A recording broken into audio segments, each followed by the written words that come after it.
Ты можешь храпеть не из-за усталости или лишнего веса. Часто причина в осанке.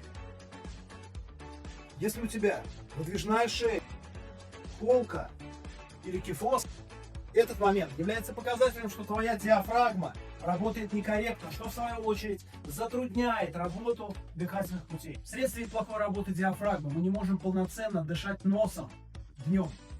И если мы не можем дышать носом днем, то ночью мы тем более не можем этого сделать. Улучшается циркуляция, страдает кожа лица, появляются отеки и второй подбородок. Исправь осанку и дыхание, и храп может исчезнуть навсегда без лекарств. Пиши слово «комплекс», и я вышлю тебе тренировку, которая поможет улучшить осанку и уменьшить храп.